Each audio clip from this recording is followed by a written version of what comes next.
Thank you for joining us, Divine Word Missionaries, for this presentation on the Word. In the Scriptures, wine symbolizes joy, celebration, and a sense of God's goodness. Given that, I think it's safe to say we all run out of wine at times. It can happen when a job is lost, a relationship falls apart, health takes a turn for the worse, bills just keep coming in and it seems we never catch up, a child gets sick, a vocational choice loses its energy and enthusiasm. We all run out of wine at times.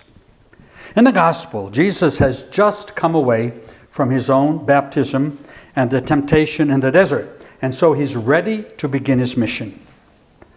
The symbols in the Gospel describe how John sees that mission: to fill emptiness, to give flavor to what is tasteless, and to bring that sense of goodness back into the lives of people. It all begins at a wedding. What a perfect place for Christ to begin his mission of salvation, which is to unite God and us in love. And what better symbol of that union than married lovers? The first reading from Isaiah provides us with a context and a tradition that makes sense for Christ to begin his mission at Cana. Isaiah describes God's relationship with us as a marriage, that God has pronounced a wedding vow, that God is the eternal faithful bridegroom, promising an everlasting "I do love you" to his bride, God's people. It's an amazing text, especially when you consider that Isaiah is not talking about some naive, ideal, innocent spouse blind to who his or her partner really is. God knows the real you and me inside and out, and still chooses us. I encourage you, especially husbands and wives, to spend some time together reading and praying with this text. And yet too often, we look elsewhere for heroes of love.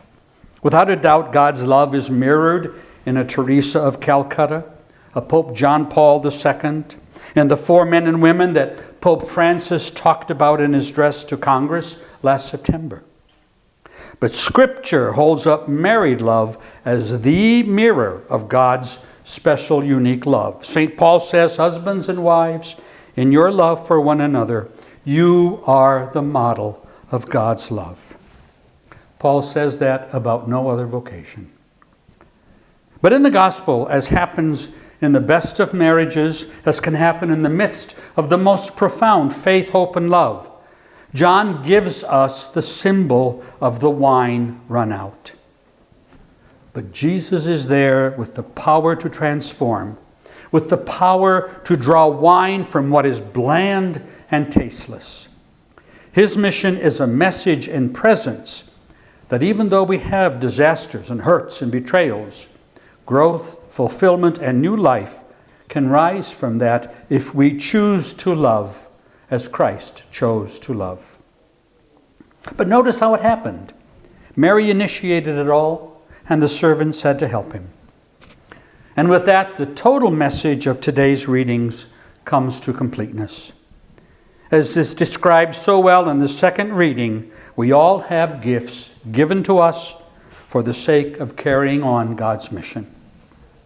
And so may the bread and wine we receive at the Eucharistic table, which we are told is a foretaste of the heavenly wedding banquet table, may that Eucharist renew our strength and gifts, refresh our lives, which are like water jars, and help us all, especially husbands and wives, to be joyful receivers and givers of God's love for all. God bless you.